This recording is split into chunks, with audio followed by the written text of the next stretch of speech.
오늘 하나님께서 우리에게 주신 말씀은 신약성경 디모데후서 1장 1절에서부터 9절까지 말씀입니다. 하나님의 뜻으로 말미암아 그리스도 예수 안에 있는 생명의 약속대로 그리스도 예수의 사도된 바울은 사랑하는 아들 디모데에게 편지하노니 하나님 아버지와 그리스도 예수 우리 주께로부터 은혜와 긍휼과 평강이 내게 있을지어다. 내가 밤낮 간구하는 가운데 쉬지 않고 너를 생각하여 청결한 양심으로 조상적부터 섬겨오는 하나님께 감사하고 내 눈을 생각하여 너 보기를 원함은 내 기쁨이 가득하게 하려 함이니 이는 내 속에 거짓이 없는 믿음이 있음을 생각함이라. 이 믿음은 먼저 내 외조모 로이스와 내 어머니 유니게 속에 있더니 내 속에도 있는 줄을 확신하노라. 그러므로 내가 나의 안수함으로 내 속에 있는 하나님의 은사를 다시 부릴 듯 하게 하기 위하여 너로 생각하게 하노니 하나님이 우리에게 주신 것은 두려워하는 마음이 아니요 오직 능력과 사랑과 절제하는 마음이니 그러므로 너는 내가 우리 주를 증언함과 또는 주를 위하여 갇힌 자 된 나를 부끄러워하지 말고 오직 하나님의 능력을 따라 복음과 함께 고난을 받으라. 하나님이 우리를 구원하사 거룩하신 소명으로 부르심은 우리의 행위대로 하심이 아니요 오직 자기의 뜻과 영원 전부터 그리스도 예수 안에서 우리에게 주신 은혜대로 하심이라. 아멘. 디모데후서는 사도 바울이 거의 생명이 다할 무렵인 주후 66년, 67년 경에 쓰여졌다 이렇게 추정되고 있습니다. 우리 신약 성경에 기록된 복음서와 여러 서신서들 중에서 굉장히 일찍 쓰여진 편지다 이렇게 볼 수가 있겠죠. 사도 바울이 로마의 감옥에 갇혔을 때 두 번째 감옥에 갇혔을 때 쓰여진 편지다 이렇게 봅니다. 첫 번째로 감옥에 갇혔을 때는 사도행전 끝에 나와 있는 것처럼 진짜 감옥이 아니라 약간 가택연금 상태 이 정도의 아주 약한 정도의 감옥에 갇혀 있었습니다. 집에서 나오지 못할 뿐 많은 사람들이 사도 바울이 있는 그 집에 와서 이야기를 듣고 또 그 집에서 복음이 전파되고 하는 일들이 있었습니다. 그런데 네로 황제가 기독교를 박해하는 그 시기가 아주 극에 달해 있을 때 그때는 진짜 감옥에 갇힙니다. 로마식 지하 감옥에 갇혀서 깊고 춥고 습기차고 어두운 그 지하 감옥에 갇혀 언제 죽을지 모르는 위태로운 나날들을 보내고 있었던 것입니다. 사도 바울은 디모데후서에 자신의 죽음이 얼마 남지 않았다라고 하는 것을 알고 마치 유언을 남기듯이 자신의 영적인 아들인 디모데에게 편지를 써서 보내는데 그것이 바로 디모데후서다라고 하는 것입니다. 디모데는 그때 당시에 어디에 있었는가? 에베소라고 하는 곳에 있었습니다. 에베소에 있는 교회도 사도 바울이 전도 여행을 하면서 개척한 교회인데요. 그 에베소에 많은 성도들이 모여들었기 때문에 디모데가 그곳에 가서 교회를 섬기고 있었습니다. 당시 에베소에는 그리스 신화에서 아르테미스 여신이라고 하는 그 여신을 자신 도시의 주신으로 섬겼습니다. 달의 여신 혹은 사냥의 여신이라고 하는 이 아르테미스는 당시 그 소아시아 지역의 토착 신앙하고 결합을 해서 원래 그리스 신화에 등장하는 아르테미스하고는 좀 다르게 변질됩니다.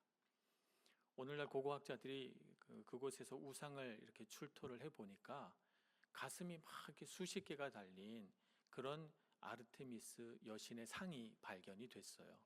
그래서 원래 사냥의 신이었던 그리스 신화의 여신이 아니라 풍요와 다산을 상징하는 우리 성경 속에서 많이 등장하는 무슨 그런 여신의 모습으로 그 에베소에서 섬기고 있었던 것입니다. 당시 이 에베소에서 아르테미스 여신을 얼마나 뭐라 그럴까 진심을 다해서 섬겼는지 에베소에는 아테네 파르테논 신전보다 무려 4배나 큰 아르테미스 신전이 지어졌습니다. 그래서 이 신전은 지금도 고고학계에서 고대 세계 7대 불가 사이로 일컬어지는 그 어마어마한 규모의 성전이었습니다. 신전이었습니다. 이렇게 우상 숭배가 강한 에베소에서 그리스도인으로 살아간다는 거 쉬운 일이 아닌데 바로 그곳에서 디모데는 교회를 섬기고 있었던 것입니다. 환경적으로 이런 어려움이 있었을 뿐만 아니라 교회 내에서도 어려움이 있었습니다. 유대교적인 율법주의, 또 헬라 철학이 섞여 있는 이런 사상들이 교회 안으로 들어와서 복음을 신비한 지식으로 취급하거나 혹은 비본질적인 논쟁을 일삼으면서 교회 안에 분쟁을 만들어냈죠. 부활이 지나갔다고 주장하는 자들이 나오는가 하면 혼인을 금하고 어떤 음식은 먹지 말라고 하는 등 잘못된 금욕주의로 성도들을 혼란스럽게 하는 일도 빈번했습니다. 또 에베소라고 하는 도시가 아주 부유한 상업 도시였기 때문에 이 에베소의 음란하고 사치스러운 문화가 교회로 들어와서 돈을 사랑하고 쾌락을 추구하는 그런 분위기가 만들어지기도 했었습니다. 게다가 디모데에게는 개인적인 어려움도 있었습니다. 디모데후서 4장 12절에 보면 사도 바울은 디모데에게 이렇게 권면합니다. 누구든지 내 연소함을 업신여기지 못하게 하고, 그러니 디모데가 상당히 좀 젊은 나이여서 교회 안에 나이 든 사람에게 좀 존중을 받지 못했던 그런 어려움들이 있었던 것 같습니다. 게다가 디모데는 위장병을 앓고 있어서 몸이 좀 약했던 것으로 보이고, 또 기질적으로 좀 소심한 면이 있어서 오늘 본문 4절에서는 눈물을 생각하며 라고 하는 구절이 등장하는 걸 보면 디모데가 개인적으로 보면 아주 강한 기질과 성격을 가진 사람은 아니었던 것으로 보여집니다. 이런 환경적인 어려움, 교회 안의 어려움, 개인적인 그런 어려움에도 불구하고 디모데는 에베소에서 꿋꿋하게 자신에게 맡겨진 사명을 다합니다. 교회를 하나 되게 하기 위해서 성경과 복음을 가르치는 일에 온 힘을 기울였고, 또 성도들이 거짓 가르침이나 세상 문화로부터 벗어나도록 하기 위해서 자신의 몸을 아끼지 않고 헌신했습니다. 바울이 디모데를 아끼고 사랑하고 또 신뢰했던 까닭은 디모데가 복음에 대하여 이처럼 헌신된 태도를 가지고 있었기 때문입니다. 사도행전 16장에는 사도 바울이 디모데를 처음 만났던 때의 이야기를 기록해 놓고 있습니다. 디모데를 처음 만났을 때 그가 에베소에서 목회하는 지금 디모데 후서가 쓰여진 그 시기보다 훨씬 어렸겠죠. 이 젊은 청년을 보고 그는 사랑에 빠집니다. 그래서 자신이 하는 이 전도 여행에 디모데를 데리고 가기를 원했죠. 그런데 걸림돌이 하나 있었습니다. 디모데가 할례를 받지 않았다는 거예요. 디모데의 아버지는 헬라인이고 어머니는 유대인이었기 때문에 그는 굳이 할례를 받지 않아도 되었습니다. 그는 자유한 사람이기 때문이죠. 그런데 선교를 데리고 가려고 하니까 유대인들에게 할례를 받지 않았다는 사실이 걸림돌이 될까 하여 사도 바울이 디모데에게 할례 받기를 권합니다. 이 젊은 청년이 놀랍게도 사도 바울의 말에 순종합니다. 할례를 받고 그리고 전도 여행에 따라 나섭니다.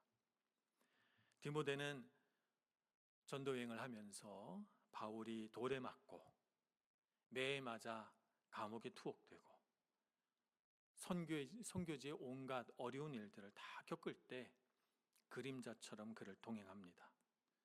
바울의 인생에서 바울이 가장 힘들다고 생각될 때 그의 곁에는 언제나 디모데가 있었습니다. 빌립보서 2장 22절에서는 바울이 디모데를 향하여 이렇게 증언합니다. 자식이 아버지에게 함같이 나와 함께 복음을 위하여 수고하였느니라. 디모데에 대한 바울의 생각이 그러합니다. 그래서 바울은 디모데를 향하여 오늘 2절 말씀에 사랑하는 아들 디모데에게 이렇게 편지한다고 하고, 디모데전서 1장 2절에서는 믿음 안에서 참 아들 된 디모데라고 디모데를 이야기합니다. 바울은 이렇게 고난도 불사하며 복음을 위하여 헌신적으로 자신을 아끼지 않은 디모데를 이방인의 사도로 자신의 후계자로 자신이 이방인의 사도라고 불렸는데 자신의 후계자로 디모데를 생각했던 것도 결코 이상한 일은 아니었다, 이렇게 보여집니다. 그래서 오늘 디모데 후서는 마치 사도 바울이 자신의 이방인의 사도직을 물려주는 것처럼 그렇게 쓰여지고 있는 것입니다. 디모데는 다문화 가정 안에서 자라났습니다. 아버지가 헬라인이었기 때문이죠. 헬라어와 헬라 문화에 능통하면서도 어머니로부터 성경을 알고 성경을 배우면서 믿음 안에서 자라났습니다. 그래서 그는 이 두 가지 모두가 다 능숙합니다. 이보다 더 좋은 믿음의 동력자가 있겠습니까? 이방인에게 복음을 전하기에 말입니다. 그는 물론 어려움이 있었죠. 완전한 유대인도 아니고 완전한 헬라인도 아니어서 경계선의 선자로서 어느 쪽으로부터도 속하지 못하였다라고 하는 혼란함 속에서 성장하였을지 모르겠습니다. 그러나 그는 그 어려움을 강점으로 변화시켜서 당시 헬라 문화 속에서 복음을 전파하는 데 있어서 가장 적합한 사람으로 선택되었던 것입니다. 그가 경험한 헬라 문화와 유대 문화, 이 두 가지는 복음을 전하는 데 있어서 가장 강력한 무기가 되었던 것입니다. 오늘 이탈리아 땅에서 우리의 자녀들도 두 가지 문화 속에서 자라날 수밖에 없습니다. 우리도 또한 마찬가지고요. 우리 자녀들이 그것을 약점으로 생각하고 산다면 참 슬픈 일이 되겠습니다. 그것이 우리 자녀들에게 강점이 되어서 복음을 전하는 귀한 일꾼으로 우리 자녀들이 쓰임받게 되기를 간절히 소원합니다. 사도 바울이 디모데에게 중요하게 보았던 것은 그가 어떤 어려움을 겪었나, 어떤 가정에서 자랐나 하는 것이 아닙니다. 그가 어떤 믿음 안에서 성장했는가, 이것이 그에게 중요한 문제였습니다. 우리 자녀들에게 있어서도 무엇이 문제냐, 환경이 문제냐, 이런 것이 중요한 것이 아니라 우리 자녀들이 어떤 믿음 안에서 자라나는가, 이것이 가장 중요합니다. 디모데처럼 우리 자녀들이 복음 안에서 헌신된 사람으로 성장하기를 소원합니다. 세상의 문화에 흔들리지 않고 믿음의 가치를 지키고 사는 사람으로 살아가기를 기도하는 것입니다. 그래서 디모데처럼 하나님 앞에 귀한 일꾼으로 쓰임받는 우리 자신 그리고 우리 자녀가 되기를 간절히 소원합니다. 자, 그런데 디모데의 신앙은 그에게서 갑자기 생겨난 것이 아니었습니다. 오늘 말씀을 보면 그의 할머니 로이스와 어머니 유니게를 통해서 전해진 것이었다, 이렇게 말하고 있습니다. 5절 말씀입니다. 이는 내 속에 거짓이 없는 믿음이 있음을 생각합니다. 이 믿음은 먼저 내 외조모 로이스와 내 어머니 유니게 속에 있더니 내 속에도 있는 줄을 확신하노라, 이렇게 말합니다. 할머니와 어머니를 거쳐서 디모데에게까지 이 거짓 없는 믿음이 전해져 온 것을 말하면서 그가 가정 안에서 믿음과 신앙으로 교육을 잘 받았음을 칭찬하고 있는 것이죠. 세상은 혈통을 따집니다.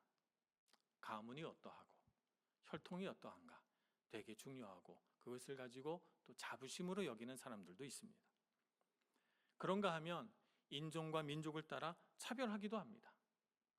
어떤 사람은 자신의 능력을 보지 않고 세상에 가진 선입견과 인종과 민족을 대하는 편견 때문에 고통받기도 합니다. 하나님은 어떠실까요? 우리에게 이 다양한 민족과 인종을 만드신 하나님은 그런 선입견과 차별하지 않으십니다. 왜냐하면 그 모든 이들을 하나님께서 만드셨기 때문입니다. 백인이나 흑인이나 아시아인이나 유럽인이나 모두 하나님이 창조하신 하나님의 자녀로 보고 계시는 것입니다. 하나님을 떠나 믿음을 버리면 하나님께서 택하신 이스라엘이라도 하나님은 심판하시며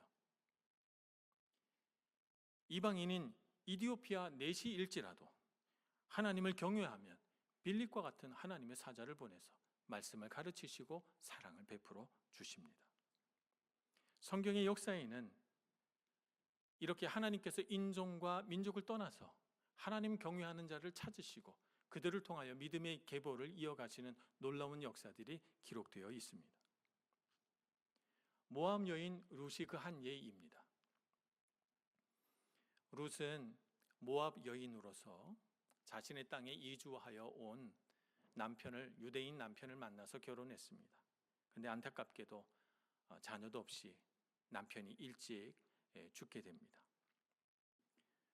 더 불쌍한 것은 남편과 두 아들 모두를 잃어버린 이 시어머니 나오미입니다. 이방인의 땅 모압 땅 와서 살겠다고 꿈을 가지고 왔는데 남편도 죽고 두 아들도 다 죽어 여자들 3명만 남았습니다. 그래서 나오미는 혼자 고향으로 돌아가려고 합니다.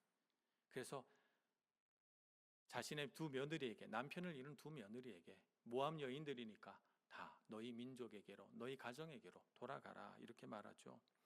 보통의 여인이라면 자신의 민족인 모압 족속에게로 돌아가는 것이 당연하지만 놀랍게도 룻은 어머니를 따라 유대 땅 베들레헴으로 가겠다고 고집을 부립니다.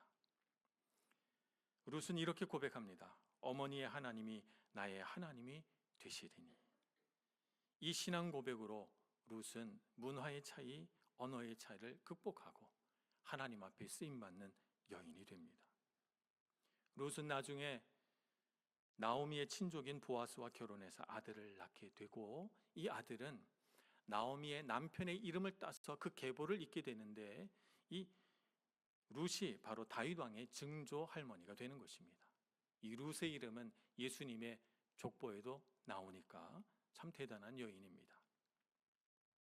그런가 하면 요셉은 노예가 되어 노예로 팔려서 애굽 땅으로 내려갑니다. 그 땅에서 하나님의 놀라운 기적과 같은 은혜를 맛보고 그 나라의 총리가 된 이 요셉은 그곳에서 이방 여인을 만나 결혼합니다. 애굽의 제사장 보디베라의 딸 아스낫과 결혼하죠. 이방 여인과의 사이에서 태어난 요셉의 두 아들의 이름은 므낫세와 에브라임입니다. 그들은 애굽 문화 속에서 자랐지만 아버지의 믿음 안에서 성장하여 마침내 이스라엘의 12지파 중 가장 강력한 두 지파가 됩니다. 이 므낫세 지파와 에브라임의 지파가 너무 인구가 많아서 그래서 이스라엘의 땅을 나누어 줄 때 므낫세는 둘로 나누어서 반지파는 이 땅에, 반지파는 요단 동편에, 반지파는 요단 서편에 이렇게 있게 되고 에브라임 지파는 너무나도 강력해서 북이스라엘이 일컬을 때 별명으로 에브라임아 이렇게 일컬을 정도가 되었습니다. 믿음이 없어 믿음의 계보에서 사라져버린 르우벤을 대신해서 요셉의 두 아들 므낫세와 에브라임은 이스라엘 12지파에 들어가 요셉은 두 지파를 형성하게 되는 것입니다. 무엇이 중요합니까? 중요한 것은 부모의 신앙입니다. 룻과 요셉처럼 부모가 자신이 놓여 있는 환경이나 상황을 탓하지 않고 믿음으로 도전하며 살아갈 때 자녀들은 그 부모의 신앙을 보면서 배우고 성장하게 되는 것입니다. 국제결혼 가정에서 겪는 삶의 어려움 때문에 낙심하지 마시기 바랍니다. 이탈리아 땅에서 외국인으로 사는 환경적인 어려움 때문에 믿음을 내려놓지 마시기를 바랍니다.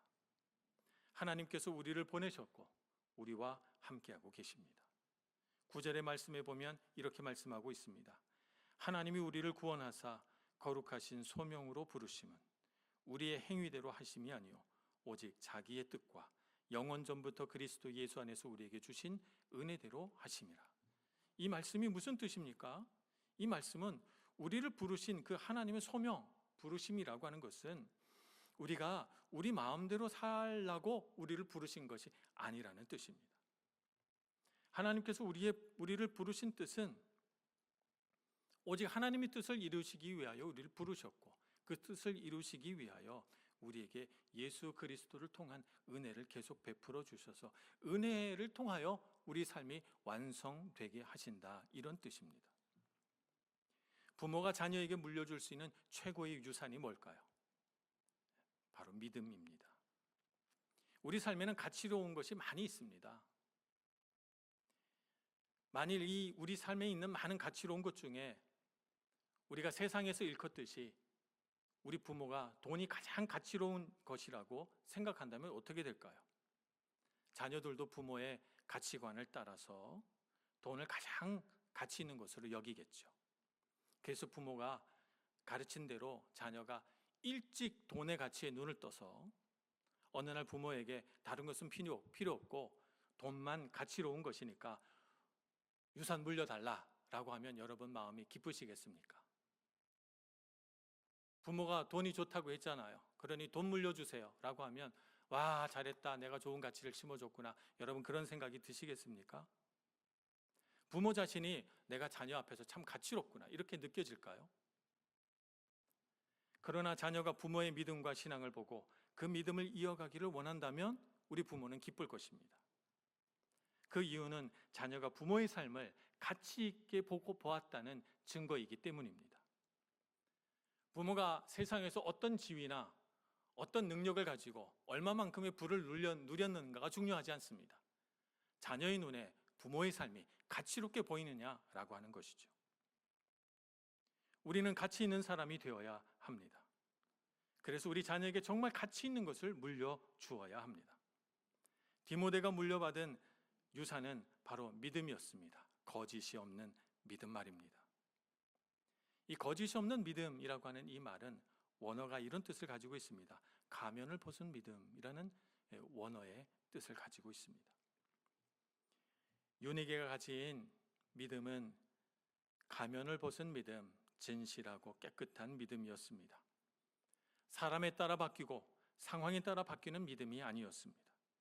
가면을 쓴 것처럼 여러 가지 얼굴을 가진 믿음이 아니었다는 말입니다.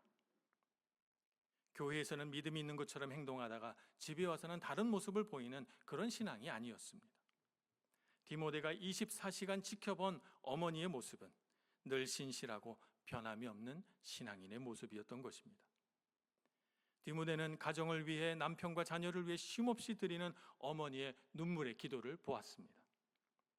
디모데는 삶의 어려움을 믿음으로 이겨내는 어머니의 연단된 신앙을 보고 자신의 삶에 믿음의 도전을 받았던 것입니다. 주님께서 주신 사랑을 끊임없이 흘려보내는 생명이 가득한 신앙을 디모데는 먹고 자랐던 것입니다. 그래서 거짓이 없는 믿음이 디모데 안에 있었던 것이죠. 우리가 그런 부모가 되기를 소망합니다. 헌신을 다짐하는 유니게 선교회뿐만 아니라 이 땅을 살아가는 우리 모두가 다 유니게 같은 그런 믿음의 소유자가 되기를 소망합니다. 7절에 이렇게 말씀합니다. 하나님이 우리에게 주신 것은 두려워하는 마음이 아니요 오직 능력과 사랑과 절제하는 마음이니라고 했습니다. 삶의 어려움 때문에 언어가 다르고 문화가 다르다는 문제 때문에 두려워하지 마시기 바랍니다. 하나님께서 우리에게 주신 능력과 사랑 안에서 절제하는 마음을 품어 유니게처럼 가정 안에서 믿음의 심지를 굳게 세워나가시기를 축복합니다. 이사야서 26장 3절에 이렇게 선포하고 있습니다. 주께서 심지가 견고한 자를 평강하고 평강하도록 지키시리니 이는 그가 주를 신뢰함이니이다. 우리가 그렇게 믿음의 심지가 굳은 사람 되기를 소망합니다. 하나님께서 지키시고 능력을 베풀어 주실 것입니다. 주님을 신뢰하기 때문에 언제나 평강을 잃지 않는 우리 모두가 되기를 소망합니다.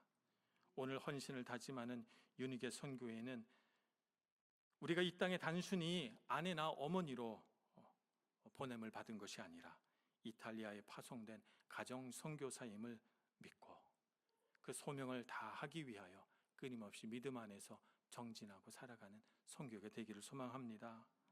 우리도 또한 이 땅으로 부르신 하나님의 그 부르심에 의지해서 하나님의 뜻을 이루기 위하여 믿음에 더욱 힘을 내는 우리 모두가 되기를, 그래서 디모데와 같은 믿음의 자녀를 길러내 하나님의 놀라운 영광 우리 삶 가운데 선포하는 사람 되기를 간절히 소원합니다. 기도하겠습니다. 자비하신 하나님, 주님께서 주신 은혜 아래 우리를 이 땅으로 불러주셔서 감사합니다. 고국을 떠나 이탈리아 땅에서 외국인으로 살아가며 또 국제결혼 가정을 이루어 하나님 앞에 영광 돌리며 우리를 부르신 하나님의 뜻을 마음에 되새깁니다. 그냥 살라고 보내지 않으시고 우리에게 능력과 사랑 베풀어 주셔서 이 땅에서 주님을 경외하는 신실한 하나님의 자녀로서의 삶을 살게 해주시니 감사합니다. 어떤 삶의 역경이 와도 어떤 삶의 문제가 생겨도 믿음을 떠나지 않고 믿음으로 살아가며 믿음으로 자녀들에게 유산을 남겨주는 우리 모두가 되게 하여 주옵소서. 예수님의 이름으로 기도합니다. 아멘.